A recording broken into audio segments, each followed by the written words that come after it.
bopped me. And I'm like, okay.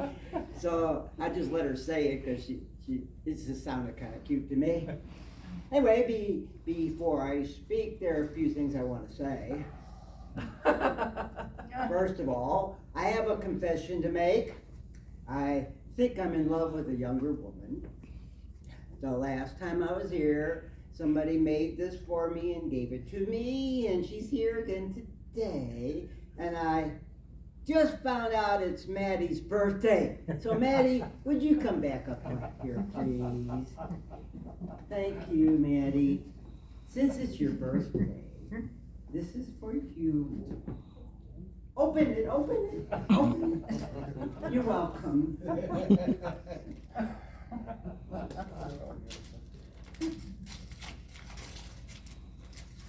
Here, don't let it out.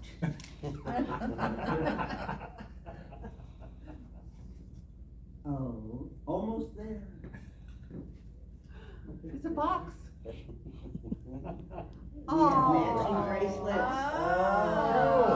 Oh, that's cool. Cool. Isn't she great? Thanks, Matt. Yeah, some of you may have seen me here before. I taught on the Passover. How many heard that? Oh, good. Good. I remember what I said before. The last time I was here, I said, I'd rather be here than the best hospital in Jefferson City. That's right. Amen? Amen. Huh? How many rather be here than the best hospital in Jefferson? Just show hands. How many rather be here than in jail? Just show hands. Okay, that's enough to go on. Anyway, I like to keep this informal. So anytime during my presentation, if you have any questions, just jot them down on a $20 bill and send them up to the front, okay? Can we do it that way? Is that okay? Yeah, Jeannie invited me here to give my testimony this morning. And as a Christian Jew, a lot of churches want to hear my testimony. Like, how did that happen? And sometimes I wonder myself. I can tell you this though, in my Jewish family, on both sides of the family, I am the only Christian Jew in my family, all the way back to Abraham. Wow. My family doesn't think I'm wrapped too tight. They don't. But yeah, I accepted Jesus as the Messiah, so I'm what's called a Messianic Jew. I believe Jesus is the Messiah. I'm one of them convertible Jews. I didn't drive my convertible today, but the license plate on my convertible is J4J, which stands for Jews for Jesus. That's, you know, Jesus made me kosher. Yeah, he did. Amen. So let me go ahead and then I'm going to share my testimony with you. If you have any times at the end, I'll be glad to answer questions. I know a lot of people have, like, you had the question, how come Jews don't see it? You know, it's so obvious. Not to the Jews. And as I explained to David, it's because they've been, your name's Dave, right? Yeah. It's because the Jews have been blinded for their disobedience. And I couldn't see it for a long, long time. So let me just go ahead and share my testimony. When I was born, there were 4 or 5 adults standing around my crib speaking Hebrew, and I knew it was going to be a tough life. Okay? Because Hebrew was a dead language, but they're speaking it now in Israel, which is a modern day miracle, by the way. So anyway, I grew up as a Jewish kid in a Catholic neighborhood in North St. Louis. Wow. Oh yeah, oh yeah. Growing up as a Jewish kid in a Catholic neighborhood, there were many things I didn't understand. First of all, I noticed that the Catholics had 40 days of Lent. Jews had 1 day of atonement. It's called Yom Kippur. We just had Yom Kippur.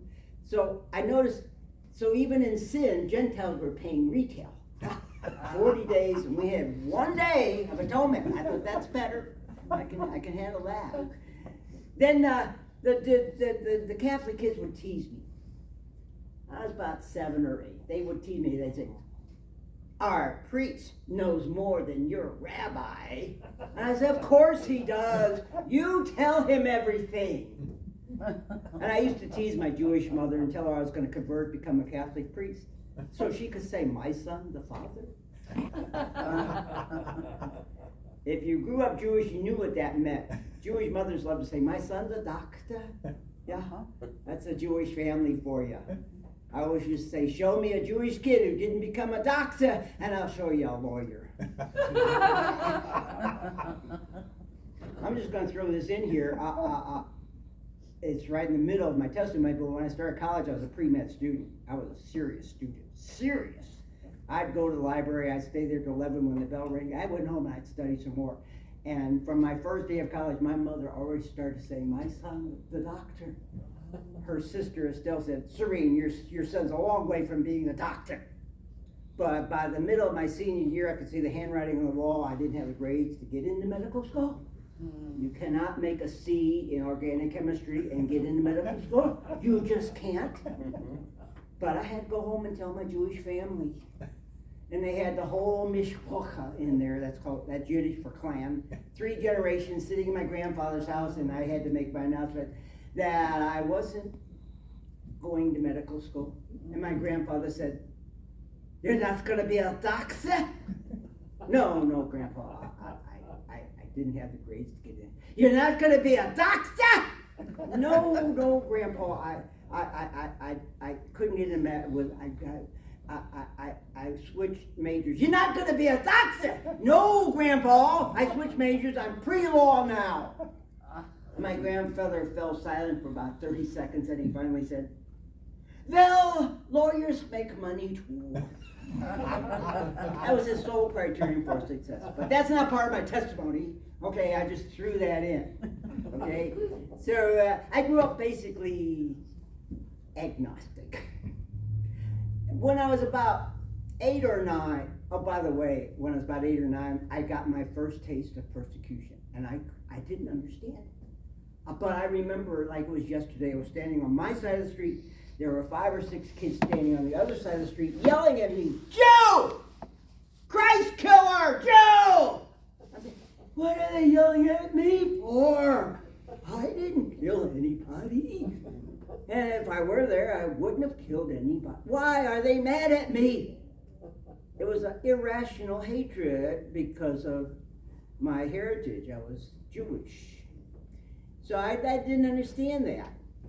And then my mother would do things like take me and my sister up to the YMCA. What does YMCA stand for? The questions get easier as we go along. If you know the answer, just yell it right out. Young Men's Club of them. Christian Association. And I saw the kids playing in the pool, and I wanted to be in the pool, and all I remember hearing was this person telling my mother, no, I'm sorry, Mrs. Feldman, but you can't join here. I'm saying, why? Why not? I just want to jump in the pool and dress a kid. And they wouldn't let us join. Then when I was about 9 or 10, my mother decided that it was time to start my Judaism education. Now, one thing you have to understand, my mother was Reformed. My father was Orthodox. He went to shul. He wouldn't step foot in a temple. Okay. So my mother was Reformed. She signed us up for Temple Israel in St. Louis. But my father wouldn't drive us. He didn't go to temple. He went to shul. Okay? Now, we were in a Catholic neighborhood. To get to Temple Israel in St. Louis, we had to walk up to Grand Avenue, catch a bus, go down Grand, get off the bus, take the bus, transfer, and go down Delmar, get off the bus, and then take a bus to Kings Highway, and there was Temple Israel, hour and a half on the bus, with the most despicable person on the face of the earth, my sister. I just found out recently my sister is not as completely useless as I used to think. 5 charm schools are using her as a bad example now. But I digress. Anyway, but Jewish Sabbath school was on Saturday, not Sunday. I wanted to be playing ball with my friends Saturday morning, not on a bus with my sister. Okay, so you get the picture, 3 buses to get there. And by the time I got there, I was angry. I rebelled. I hated the steps. I hated the columns. I hated the carpets. I hated the pews. I hated the robes the rabbis wore.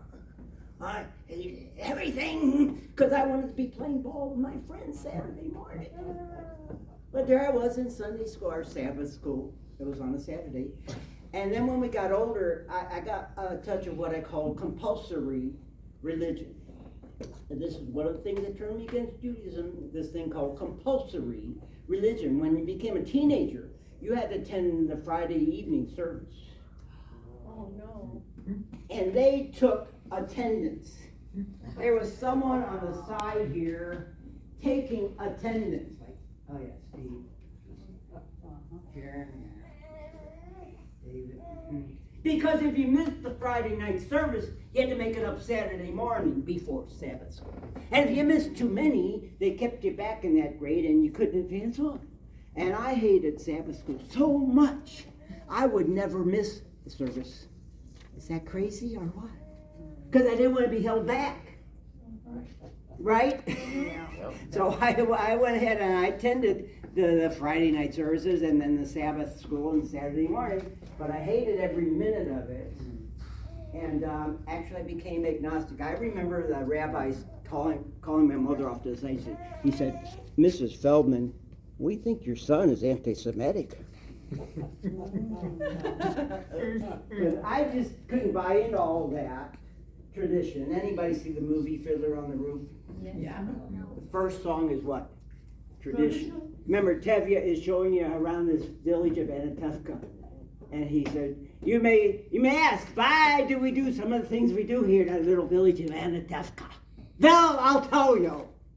I don't know. But it's tradition! And that's one of the reasons they lost me. They would tell me to do things. I say, why?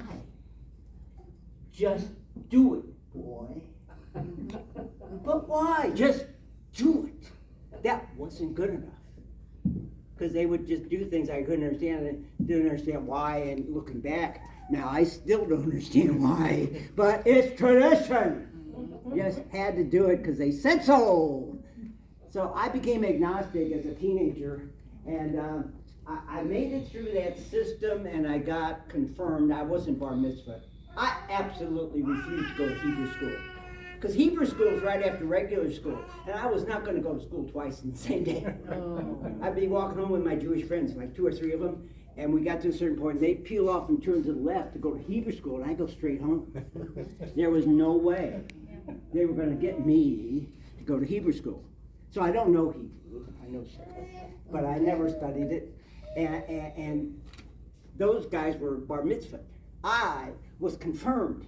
I never understood what that meant. Well, I didn't know what I was confirmed to or from what. But I graduated, so I was confirmed. And I started high school, and I was 17. And you know what I discovered on Friday nights? Girls. No. Yeah. No, what I discovered on Friday nights was football. You know, Friday evenings is football night for Normandy Senior High and every other high school in the city. And I couldn't play high school football because of my beliefs. I didn't believe in bleeding on Friday nights. So I didn't play football, but I loved it. Temple Israel never saw me again once I discovered Friday night football in high school. I never ever went back, never wanted to, felt that I needed to. I became a smart aleck, a sarcastic, agnostic Jew. I was still a Jew, okay? Because if you're born Jewish, you're Jewish, okay? In fact, the definition of Jewishness in Jewish culture is if your mother's Jewish, you're Jewish. We know who the mother is, we're not sure who the father is. But we know if the mother's Jewish, you're Jewish. So I was still Jewish, but I didn't want anything to do with Judaism. So I became an agnostic, and I made it through high school, and when all my friends went to college, I joined the Navy to earn the GI Bill to go to college, because my family was a little poorer than most Jewish families that you might think of. I used to hate it when people, all Jews are rich. No, they're not. I grew up poor. I had to wear hand-me-down clothes to school, which was a little embarrassing because all I had was older sisters. But my family couldn't send me to college, but I thought, I know what I'll do. I'll join the Navy, earn the GI Bill for college. I joined the Navy so the world could see me. And that's what I did. I had this knot in my stomach. All my friends went to college. I was going into boot camp. I was pretty good with computers, so the Navy sent me to reboot camp. But I just threw that extra. So I was still an agnostic Jew. Agnostics believe, well, there's probably God, but I'm not sure. If you could convince me of it, I'm open, but I don't really care. I was agnostic. So I became an agnostic Jew, and they said, well, what do you want to do in the Navy, son? I said, I don't know. I guess I want to be a corpsman. Corpsman, sign here! And little did I know that the Marines used the Navy Medical Corps. I didn't know. They didn't tell me. So I became a Navy corpsman. And they put me with the Marines, 3rd Marine Division. I wore a Marine uniform. Does this look like the body of a killer? Huh? I wore a Marine uniform. When I was in Okinawa, I was wearing a Marine uniform, and some captain would brush by me and start barking orders at me. And Marines wear their rank on one collar, and Marines wear their rank on both collars. Navy corpsmen wear their rank on one collar, and a medical caduceus on the other. That flying snake charmer, a medical caduceus. And when a sergeant or a captain or a lieutenant would try to bark orders at me, I go, Corpsman! Corpsman! And, oh, sorry, Doc, I didn't know. Point being, I looked just like a Marine. I was wearing a Marine uniform. I joined the Navy to get out of ground pounding. I really thought if I was going to die, at least I'd die clean. I'd have a nice, clean, white uniform. I'd be on a nice, clean ship. 3 clean meals a day. I joined the Marines. Had mud up to my ankles. And they sent me to Vietnam. Yeah, I'm a war hero. Doesn't mind talking about it. They sent me to Vietnam as a Navy corpsman with the Marines. I don't know if you know this, but the most dangerous job over there is a Navy corpsman with the Marines. First most dangerous job is a helicopter pilot. Second most dangerous job is Navy corpsman. Okay. Anyway, there I was, and we didn't wear our rank out in the field, and we didn't salute. Because in an ambush, they try to pick off the officers or whoever it looked at. So we didn't wear our ranks. So now I really look like a Marine. I didn't have that Navy caduceus on my collar, but everybody knew who I was. I was Doc. Right. They took care of Doc. My guys took care of me. I was their Doc. So they took care of me, okay? But I got hooked up with 2 other Navy corpsmen who were not agnostic. They were atheistic. Absolutely didn't believe in God at all. And we'd get together and we'd talk. And they say things like, well, the Bible was written by man. And the Bible says man was made in God's image, but the Bible was written by man, so how vain is that? I thought to myself, yeah, that sounds cool. So I pick up some of these things, yeah, the Bible was written by man, trying to be cool. And I hung out with those guys, and in Vietnam, I was a nihilist. I believed if I died, that's it. I'd hit the brick wall, I'd be asleep. That's it, nothing. The eternal nothingness. I didn't know I was in peril of going to hell. And I had been confronted with my mortality at least 3 times, but in constant danger on a daily basis. And I was not a believer. I was a nihilist. I thought, if I die, I'll... In fact, one time they were mortaring our compound, and they walk mortars up. They try to zero in on your position, so they were walking the mortars up to our position. They got closer and closer and closer, and I'm sitting there in a ditch thinking, hope they don't hit the barracks. I just bought a guitar from Hong Kong. Right? I didn't have fear of death. I was so stupid. Anyway, I got out. I survived. I got back. Now I'm 21 years old. And I thought, I'm a pseudo-intellectual, because I was with those other 2 pseudo-intellectuals in Vietnam. I picked up all the jargon, like, yeah. So I thought, where should a pseudo-intellectual like I be? I know! I'll go to the university. So, I enrolled myself in the University of Missouri. I became a pre-med student, I already told you that. But I was a serious student. So 7 o'clock, 7 p.m. every night, I would be in the library. I was in the library between every class during the day, and after my last class, I go to the library. I stay there till 11 when the bell rang. Okay, that's serious. At 7 p.m., I always took my study break. And I'd walk out the library, down the block, across the street to the student union, where they had, the cafeteria, to take my coffee break. And, it's crowded. You're sitting with people you really don't know. You just, got to get a seat. And I was sitting at a table with 3 guys I didn't really know. And the subject got around to religion. I used to love talking religion. I love people telling me what they believe. And I would roll over them with my steamroller of logic and reason. And they would tell me what they believed, and they turned to me and said, well, Steve, what are you?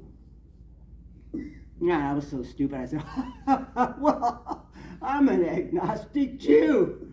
I was on my way to hell, and I was glad of it, I'm just digging my way to hell here, and I'm happy, okay? And they looked at me, and they looked at each other, and gave themselves one of these, like, I thought, what have I gotten myself into? Turns out they were 3 members of Campus Crusade for Christ. And one of them, John Putnam, was the president. They made it their business to save me. Everywhere I went on the campus, they'd be there. If I went to the library, they'd be there. If I went to the Brady Commons, they'd be there. If I went to the student union, they'd be there. If I went to McAllister Park, they'd be there. I'd be walking across campus. Well, 2 of them be behind a tree, like, there he is. Let's get him. Hey, Steve, we want to tell you about the love of Jesus. Because my attitude back then was, hey, I'm Jewish. Don't talk to me about Jesus. I'm Jewish. And one night I took my study break like I always did at 7 p.m. Went out the library, turned right, walked down the block, crossed the street, walked into the lobby of the student union, not the cafeteria part yet, just the lobby. And here's John Putnam walking right toward me. I knew he saw me. My instinct was to turn and run, that instinct, that fight or flight syndrome. And I know he had seen me, so I couldn't turn and run. And he walked right up to me. Hey, Steve. Hi, John. Hey, Steve, I want to buy you a cup of coffee. Come on, I said, no, that's okay, John. It's 7 o'clock. It's crowded. We'll never get a table. And John said, oh, the Lord will find us a table. That made me mad. The Lord will find us a table. Because, at 7 o'clock student union, they're waiting 2 and 3 deep, waiting for somebody to leave to get the table. They're like this. You done yet? You gonna be gone soon? Waiting for your table. We walked in there, and just as I knew, it was crowded. And there were people waiting for tables. And across the room, there was a booth, unoccupied. Not just a table, but a booth. They were coveted. Booth. And it was like the crowd parted, like the Red Sea parted. And we were walking right in the middle of the crowd. I'm going like this, like we're walking through the Red Sea, straight to the booth, and we sat down. Now I'm really mad. Because John said, oh, the Lord will find us a table. And he started in on me. Hey, Steve, have you ever heard of the 4 spiritual laws? I said, no, what's that, new singing group? I was smarty Alec. But I hung around that crowd because they played guitar and sang, and I played guitar and sang. I'm not just another pretty face, I got talent. Anyway, I hung around them, and I was almost persuaded. But I couldn't turn my back on 6,000 years of Jewish tradition. What would my father say? What would my Yiddish grandmother say? I was almost persuaded. But I couldn't. I graduated, and I started grad school at the same university, but on the other side of the campus, All my classes were in the medical science building. And I actually didn't see them anymore for the last 2 years I was there. Didn't see, and I was happy. Like, oh, don't have to deal with those people. You know? And I graduated, and I took my first job in Poplar Bluff, Missouri, down toward the Boot Hill. And I was driving down Highway 67, and the first billboard said, "Welcome to Poplar Bluff, the beginning of Southern hospitality." I said, oh, I'm going to like it here. Because I was from St. Louis, you know. Yeah, pretty cold place, really. Yeah. It said, "Welcome to Poplar Bluff, beginning of Southern hospitality." And the second billboard, big red with white letters, said, "Jesus saves." Me, being a smart aleck Jew, said, yeah, Jesus saves, but Moses invests. And Muhammad spends. Jesus saves. So I started my first job, and the first guy that came up to me, remember, I was around the world, actually twice. I spent 7 years at the University of Missouri, came out with 3 degrees. I've been educated beyond my intelligence. I was from a cosmopolitan city, St. Louis. And I've been to all the other cities, you know, New York, not New York, Chicago, Los Angeles, San Francisco, Houston, all the major cities. I've been around, okay? And my first day on the job in Poplar Bluff, Missouri, the first guy that came up to me said, "Do you hunt?"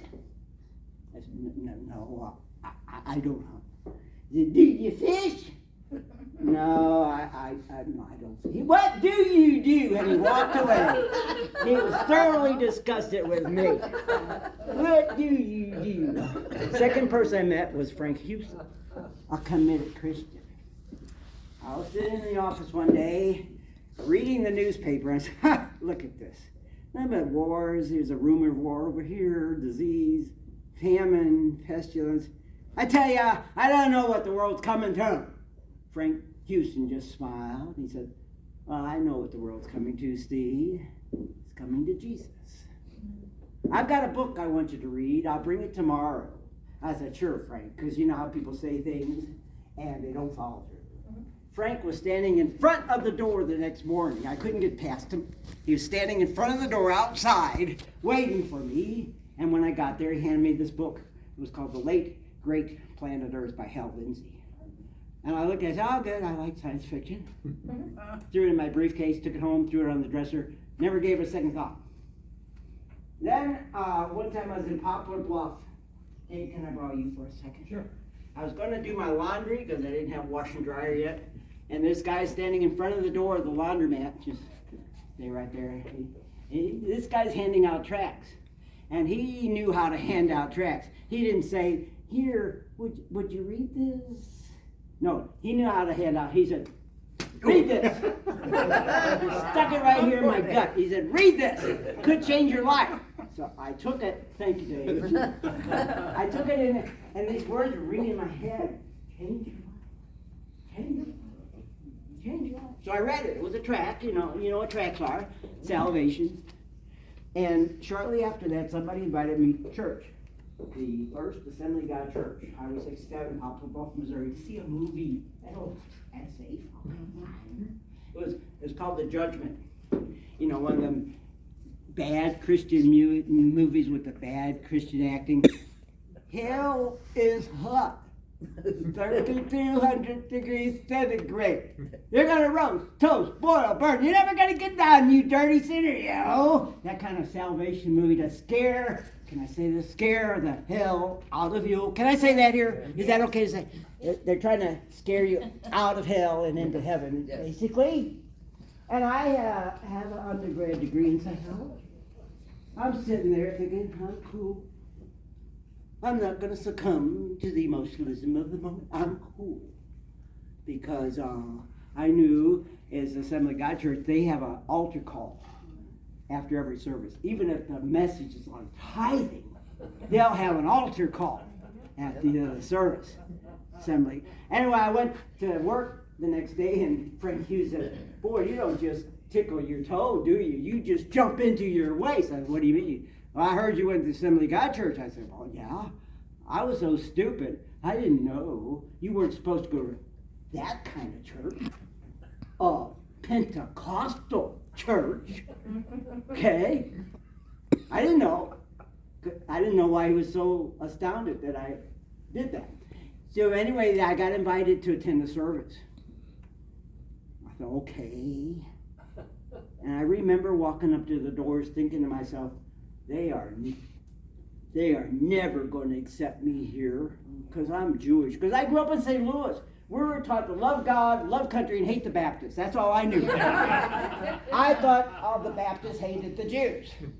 So I was walking up saying, they will never, never accept me here because I'm Jewish.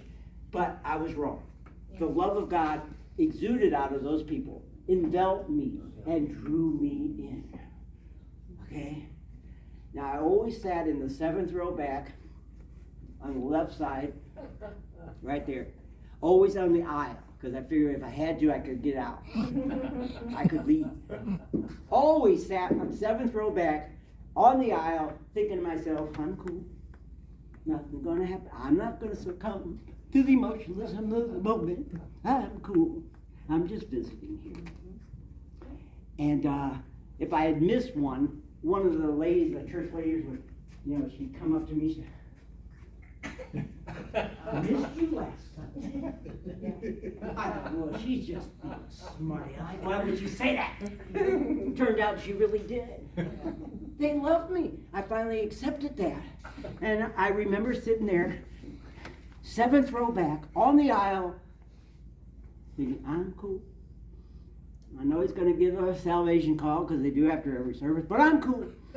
And I absolutely, to this day, and I've thought about it, I do not remember getting out of my seat and walking down to the aisle and kneeling down at the altar to pray the sinner's prayer for salvation. I remember being there. I remember sitting there, and I remember being there. But I do not remember getting up and walking down the aisle. I think God translated me like he did Philip. You're coming with me. Stop. Sit. And I prayed the salvation prayer. And as Assembly of God Church, what they want to do is they want to get you to make a public profession of the faith immediately. So they handed me a microphone. So I did 20 minutes, I didn't know what it was all about yet, but they handed me a microphone. I became an instant celebrity. Because in Poplar Bluff, I was the 3rd Jew in town.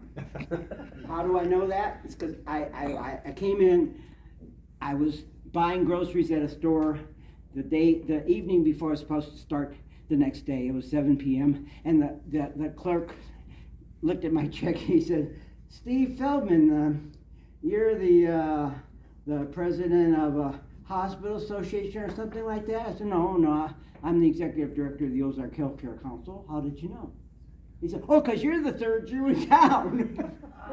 There was a doctor, a haberdasher, a tailor, and then there was me. So when I got born again, I became an instant celebrity. I was the Jewish Christian in town. I remember standing in the back of the church, and teenage girls were pulling, come on, Mom, come on, Dad, here he is. There's the Jew. Put me on display. You don't give baby Christians celebrity status. No. So I did. I became born again, and I left Poplar Bluff, came back to Central Missouri, Centralia, and I went to the pastor and I said, look, I am not the Jewish member of this church. I am a member of this church. Do not give me celebrity status. Amen. Now I was working in Moberly. I think, oh, God, what do I do now? And I was praying for guidance, and all I heard was one word, ministry. I got to back up this train. Before I left Poplar Bluff, the assistant pastor of the Assembly of God Church caught me in the back. He said, Steve, I see you entering the ministry. And I laughed in his face. I said, you got the wrong guy.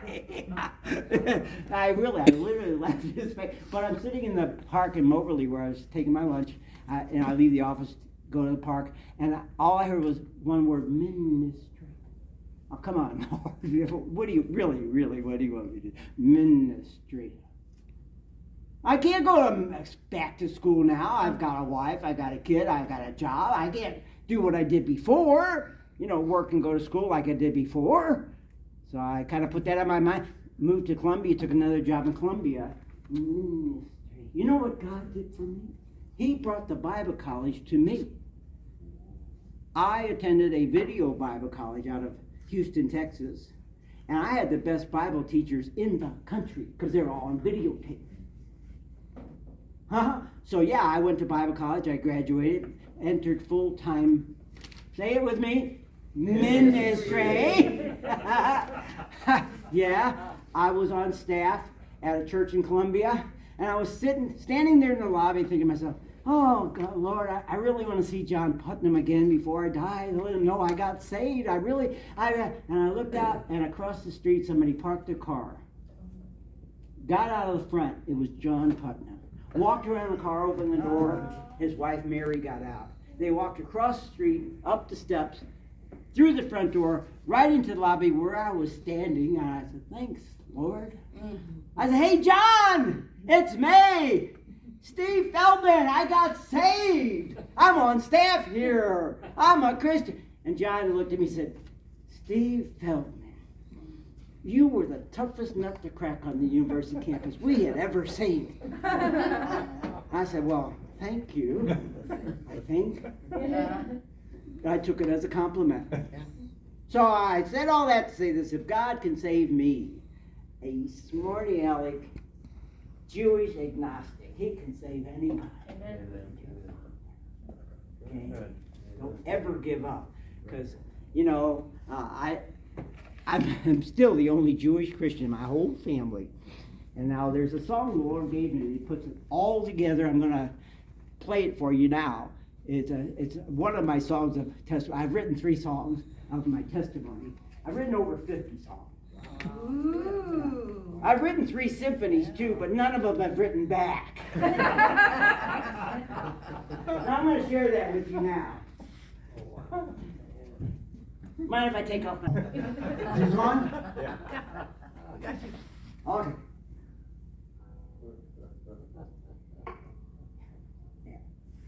Not really sure where to put this because I was singing this morning and I couldn't hit those high notes. On Amazing Grace, I couldn't hit those high notes, so I'm not sure where to put this. I'm just going to guess.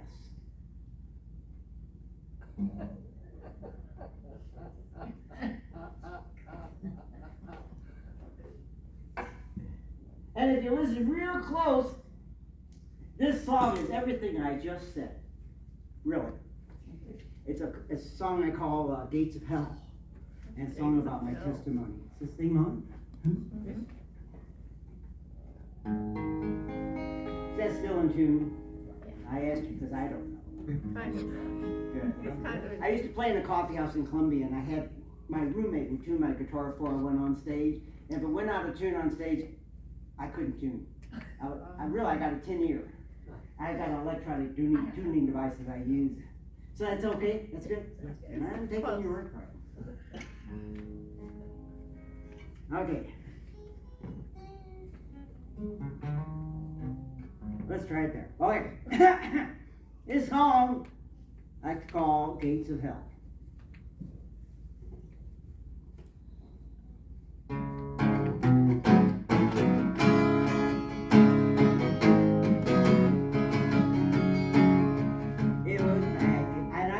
The right to move this anytime I want. Okay? That sounded okay, so I'm going to leave it there.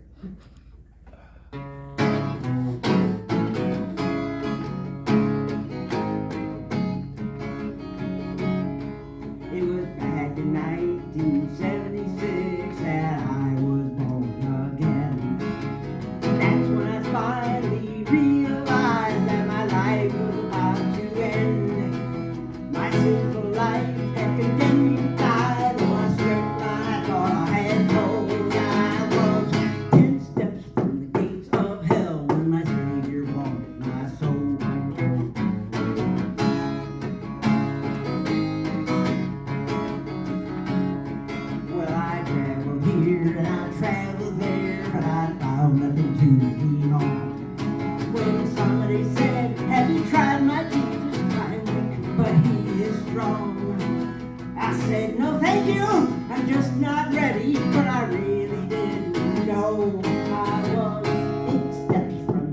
Of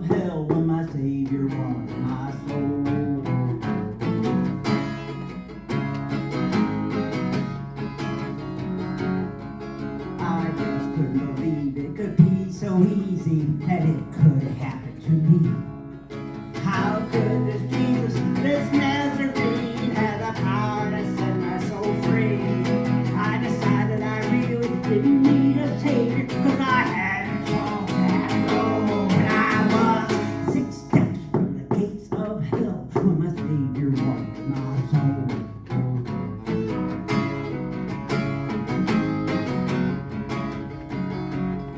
So I carried on in the way I was living for several more years, and then all my questions about the power of Jesus were answered by a friend. She wasn't pushy, just answered my question, and the seeds were once again sown. I was 4 steps from the gates of hell when my Savior watered my soul.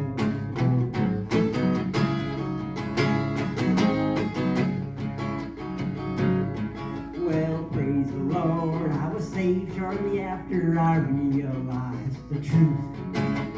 God is real, just believe on Him and you'll require no further proof. His word made flesh testifies of His power and the love that was foretold. I was 2 steps from the gates of hell when I gave my Savior my soul.